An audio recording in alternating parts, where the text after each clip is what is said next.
ఒక్క సెంటు భూమి సేకరించకుండానే ఒక్క ఇటుక పేర్చకుండానే బస్తా సిమెంట్ కొనకుండానే తట్టెడు మట్టి ఎత్తకుండానే నిర్మాణ సామగ్రి కొనకుండానే 10 మంది కూలీలను పెట్టకుండానే ఒక్క లబ్ధిదారుణ్ణి ఎంపిక చేయకుండానే ఒక్క ఇంటి పట్టా ఇవ్వకుండానే ఒక్క ఇల్లు మంజూరు చేయకుండానే 3,192 ఇళ్ళు కట్టేశామని డబ్బా కొట్టుకోవడం మీరెక్కడైనా చూశారా?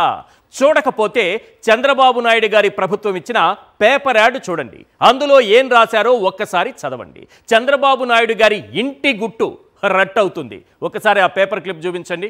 యాడ్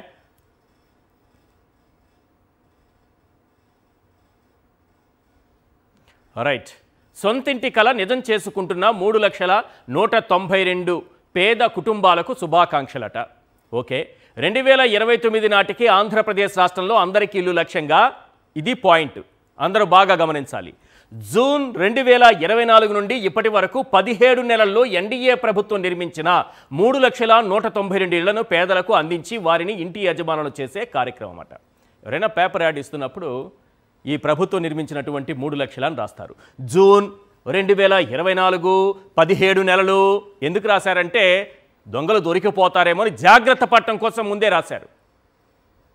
జాగ్రత్త పడటంలో ముందుగా రాసుకున్నారు. ఏమని? జూన్ 2024 నుండి, అంటే చంద్రబాబు నాయుడు గారు జూన్లో ప్రమాణ స్వీకారం చేశారు కాబట్టి ఇప్పటి వరకు 17 నెలల్లోనే 3 లక్షల ఇళ్ళు కట్టేశారట. చూశారుగా, సెంటు భూమి కూడా సేకరించకుండా పైసా ఖర్చు చేయకుండా అధికారంలోకి వచ్చిన 17 నెలల్లో 3,192 ఇళ్ళు కట్టేశారట. జగన్మోహన్ రెడ్డి గారు కట్టిన ఇళ్లను తన ఖాతాలో వేసుకుని చంద్రబాబు నాయుడు డబ్బా కొట్టుకుంటున్నారు. పేదల ఇంటి కోసం పైసా ఖర్చు పెట్టకుండా ఎలివేషన్లు ఇచ్చుకుంటున్నారు. చంద్రబాబు నాయుడు గారి బండారాన్ని బయట పెట్టే కొన్ని దృశ్యాలను ఇప్పుడు మనం ఒక్కసారి స్క్రీన్ పైన చూద్దాం. ఎస్, ఒకసారి చూపించండి ఆ దృశ్యాలను. ఎలా దొరికిపోయారో చూడండి. చంద్రబాబు నాయుడు గారు చెయ్యొప్పుతున్నారు, నవ్వుతున్నారు. 3,192 ఇళ్ళు కట్టినట్టుగా ఎంత బిల్డప్లు ఇస్తూ అట్లా నవ్వుతూ మన సీఎం గారు ఉంటే, సీఎం గారి పక్కన అటు లబ్ధిదారులు కూడా కూర్చున్నారు, పాపం పార్టీ నాయకులు కూడా కూర్చున్నారు. ఒక్కరి ముఖంలో కూడా ఇది మనం కట్టిన ఇల్లు కాదే, మనం ఎత్తిన ఇటుకు కాదే, మనం తెచ్చిన బస్తా ఇసుకు కూడా మనం తీసుకురాలేదు, బస్తా సిమెంటు మనం తీసుకురాలేదు, ఇవన్నీ జగన్మోహన్ రెడ్డి గారి హయాంలో కట్టింది కదా అనేటటువంటిది ఆ ముఖాల్లో కనిపిస్తూ ఉంటే చంద్రబాబు నాయుడు గారు మాత్రం చిరునవ్వు నవ్వుతున్నారు. ఎందుకంటే మనం ఇచ్చిన యాడ్ చూసి రాష్ట్ర ప్రజలందరూ నమ్మేశారు అని అనుకుంటున్నారు. ఇప్పుడు ఈ పక్కన కూర్చున్నటువంటి ఇద్దరు ఎవరు? వాళ్ళిద్దరి పేర్లేంటి? వాళ్ళిద్దరికీ ఆల్రెడీ జగన్మోహన్ రెడ్డి గారు ఇల్లు ఇచ్చారా లేదా, ఇంటి స్థలం ఇచ్చారా లేదా, అలాగే ఇల్లు కట్టుకోవడానికి వాళ్ళకు కావాల్సినటువంటి డబ్బులు ఇచ్చారా లేదా అనేవి డీటెయిల్డ్గా ఒక్కసారి స్క్రీన్ పైన చూపించండి సార్.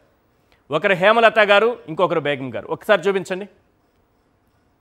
రైట్, ఇక్కడ చూస్తున్నారు కదా, ఒక్కసారి చూడండి.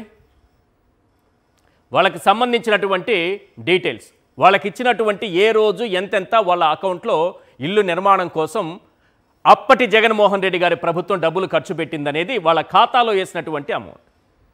ఒకసారి అది పూర్తిగా వచ్చిన తర్వాత ఫ్రీజ్ చేయండి. 1,52,000 రూపాయలు వాళ్ళ అకౌంట్లో వేశారు. ఇటు పక్క ఉన్నటువంటి హేమలత గారు, ఇటువైపు ఉన్నటువంటి మరొకరు, వారి డీటెయిల్స్ కూడా ఒకసారి చూద్దాం. వారికి కూడా ఇంటి నిర్మాణానికి స్థలం ఇవ్వడంతో పాటు డబ్బులు కూడా ఇచ్చింది రాష్ట్ర ప్రభుత్వం. ఎప్పుడెప్పుడు ఏ తారీఖున ఎంత వాళ్ళ అకౌంట్లో జమ చేసింది చాలా క్లియర్గా మనకు కనిపిస్తుంది. ఎస్, ఒక్కసారి ఫ్రీజ్ చేయండి. అలా ఎం హేమలత లెఫ్ట్ సైడ్ కూర్చున్నారు చంద్రబాబు నాయుడు గారికి, రైట్ సైడ్ కూర్చున్న ఆవిడ హేమలత. నెక్స్ట్ వాళ్ళ ఫాదర్ నేము అన్నీ ఉన్నాయి. ఆల్రెడీ వాళ్ళకి ఇల్లు వచ్చేసిందనే డీటెయిల్స్ మొత్తం కూడా ఇక్కడ మనకు కనిపిస్తుంది. సో వాళ్ళకి ఇచ్చినటువంటి పేమెంట్, ఏ రోజున ఏ తారీఖున ఎంత పేమెంట్ వాళ్ళకి చేస్తూ వచ్చింది రాష్ట్ర ప్రభుత్వం, మొత్తం కలిపి జగన్మోహన్ రెడ్డి గారు 1,57,479 రూపాయలు కట్టారు. మనది కాని ఇంట్లోకి కాలు పెట్టాలంటే మనం ఆలోచిస్తాం. కానీ జగన్మోహన్ రెడ్డి హయాంలో 31,19,000 ఇళ్ల పట్టాలిచ్చి 21,75,000 ఇళ్లను మంజూరు చేయించి 7,43,000 ఇళ్లను ఒకేసారి ఒకే రోజు గృహప్రవేశం చేయించి జగన్మోహన్ రెడ్డి గారు చరిత్ర సృష్టిస్తే దాన్ని తన ఖాతాలో వేసుకుని క్రెడిట్ చోరీ చేసి చంద్రబాబు చరిత్ర సృష్టించారు. ఆయన గారి హిస్టరీని చూసి జనం నవ్వుకుంటున్నారు, విరగబడి నవ్వుకుంటున్నారు, గంటల తరబడి నవ్వుకుంటున్నారు, ఊరంతా నవ్వుకుంటున్నారు. ఎందుకో తెలుసా? క్రెడిట్ చోరీ చేసి దొరికిపోయినందుకు మాత్రమే కాదు సార్, ఆల్రెడీ 2 ఏళ్ల క్రితం గృహప్రవేశం చేసిన ఇళ్లకు ఇప్పుడు అట్టబొమ్మ తాళాలిచ్చి మేం కట్టిన ఇల్లు అని చెప్పండి అంటూ కామెడీ షోలు చేస్తున్నారు. చంద్రబాబు డైరెక్షన్లో టీడీపీ నేతలు నటించిన జబర్దస్త్ కామెడీ షో ఒకసారి స్క్రీన్ పైన చూడండి. నెల్లూరు జిల్లాకు సంబంధించినటువంటిది. ప్లీజ్.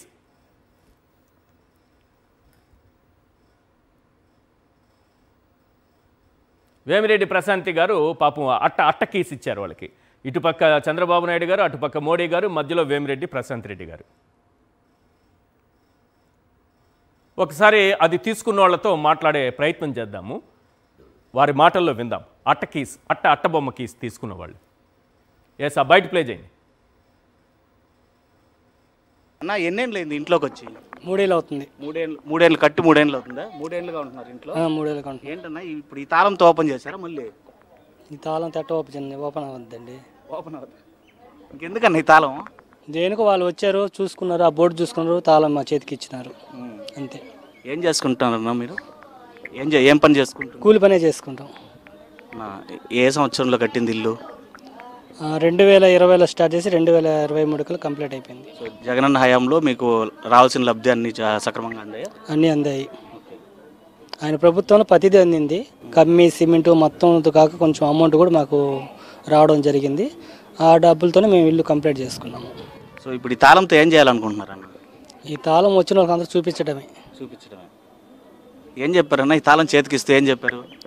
ఈ తాళం ఇస్తా, ఈ ఇల్లు మేము కట్టిస్తున్నట్టు, మీ ఇల్లు మేము గృహప్రవేశం చేసి మీకు తాళాలు చేతికి ఇస్తున్నాము అని చెప్పి ఇచ్చినారు. అప్పుడు మీకు నవ్వు రాలేదన్నా? నవ్వే వచ్చింది. ఈ తాళాలు చూసి నవ్వు వచ్చింది. ఎందుకంటే 3 సంవత్సరాలు అయిపోయింది ఇంటికి, ఇప్పుడేంది తాళాలు ఇచ్చేది? ఆల్రెడీ మా గృహప్రవేశం కూడా అయిపోయింది. మాది 2022లోనే అయిపోయింది. ఇప్పుడు ఏంది గృహప్రవేశం అని మాకు నవ్వు వచ్చింది. కానీ మేము ఏం మాట్లాడలేం కాబట్టి మాట్లాడలేదు. తాళం కప్ప కూడా అట్టది ఒకటి ఇచ్చేస్తుంటే బాగుండేది. రోజు దాన్ని వేసుకొని తీసుకొని వాళ్ళు సంతోషపడుతూ ఉండేవాళ్ళు పాపం. మొన్నటికి మొన్న అదానీ డేటా సెంటర్ పేరు మార్చి రాష్ట్ర ప్రజలను ఏమార్చి లోకేష్ వీరుడు శూరుడు ధీరుడు అంటూ ఎలివేషన్లు కూర్చి ఆఖరికి చోరుడు అని తేలిపోయింది. అది జగన్ తెచ్చిన అదానీ డేటా సెంటర్ అని దానికి గూగుల్ అనే బోర్డు తగిలించి లోకేష్ క్రెడిట్ చోరీ చేస్తూ రెడ్ హ్యాండెడ్గా పట్టుబడిన సంగతి మనకింకా గుర్తుంది. అమ్మ ఒడి లాంటి అద్భుతమైన పథకానికి తానే సృష్టికర్త అని స్కూలు పిల్లల సాక్షిగా అబద్ధాలు చెప్పించి అడ్డంగా దొరికిపోయిన లోకేష్ గారు మరోసారి క్రెడిట్ చోరీ చేస్తూ పట్టుబడ్డారు. అవమానాల పాలయ్యారు. నిన్నటి నుంచి ఓ కంపెనీని తెచ్చేస్తా రేపటి వరకు సస్పెన్స్ అంటూ ఊరించి ఆఖరికి జగన్ హయాంలో ఒప్పందం కుదుర్చుకున్న కంపెనీతో జరగాలి చెల్లి పెళ్లి మళ్ళీ అన్నట్టుగా మరోసారి ఒప్పందం చేసుకున్నారు. దాన్నే మన స్టాన్ఫర్డ్ యూనివర్సిటీలో చదివొచ్చిన మంత్రి గారు తాను తెచ్చిన కంపెనీగా ప్రమోట్ చేసుకుని దొరికిపోయారు. సిఐఐ సదస్సుకు ఒక్కరోజు ముందున్న ఉన్నటువంటి పరువును పోగొట్టుకున్నారు. ఈ కంపెనీ గురించి లోకేష్ ఏం ట్వీట్ చేశారు? అసలు ఆ కంపెనీ ఫౌండర్ చైర్మన్ 2023లో విశాఖ వేదికగా జరిగిన గ్లోబల్ ఇన్వెస్ట్మెంట్ సదస్సులో ఏం మాట్లాడారు? లోకేష్ ఎలా అడ్డంగా దొరికిపోయారో ఒక్కసారి మనం స్క్రీన్ పైన చూద్దాం. ముందుగా మనం లోకేష్ గారి ట్వీట్ చూద్దాం. లోకేష్ గారు పెట్టినటువంటి ట్వీట్ చూపించండి sir. Yes, Lokesh Garu, after 5 years out of AP, it's my proud privilege to announce that ReNew is placing an all-in investment on the entire renewable energy value chain in Andhra Pradesh. ReNew అనే company ఇక్కడ మనకి పెట్టుబడులు పెడుతోందంట.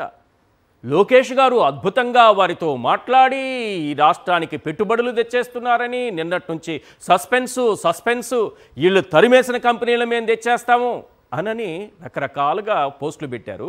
ఈ post పెట్టిన తర్వాత లోకేష్ గారి post కింద వచ్చినటువంటి కామెంట్స్ చూస్తే నిజంగా ఇంతకంటే అవమానాల పాలైన మంత్రి గారు ఈ రాష్ట్రంలో ఇంకొకరు ఉన్నారా అని అనిపిస్తుంది. ఎందుకంటే ఈ కంపెనీ ఆల్రెడీ జగన్మోహన్ రెడ్డి గారు 2023 మేలో విశాఖలో నిర్వహించిన గ్లోబల్ ఇన్వెస్ట్మెంట్ సమ్మిట్లో ఇదే కంపెనీ పెట్టుబడులపైన ఎంఓయూ చేసుకుంది.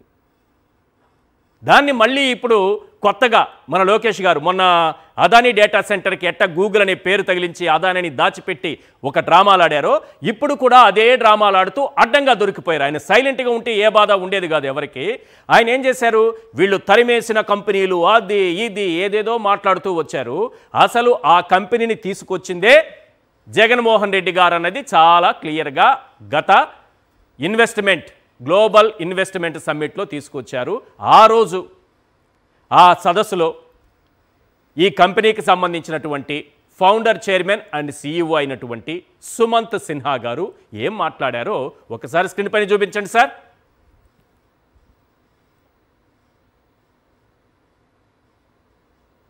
Very happy to announce our investments in the state of many thousands of crores of rupees in green energy and the decarbonization sectors in AP over the next 5 to 7 years. This will eventually end up being our biggest investment in any state in India.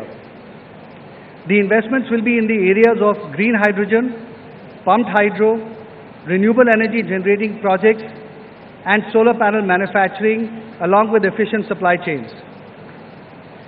We are going to be signing an MOU later today.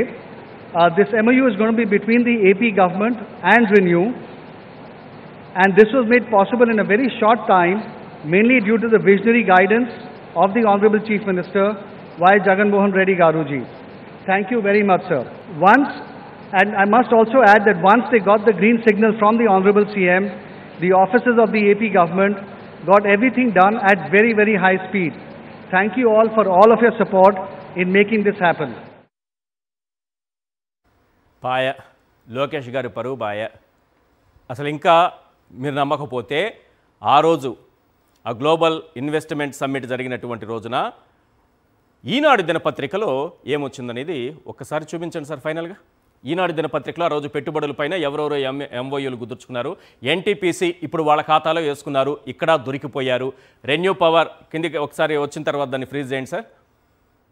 Right, అలాగే ఆపండి. అక్కడ చూసారా, NTPC 2,35,000 కోట్ల పెట్టుబడి, 77,000 మందికి ఉపాధి.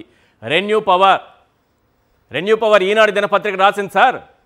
ఒప్పందం చేసుకున్నారని 97,500 కోట్ల రూపాయల పెట్టుబడి. మొన్న ఇండోసోల్కి సంబంధించి అదొక నాటకం ఆడారు కదా, అది కూడా జగన్మోహన్ రెడ్డి గారు తీసుకొచ్చారు.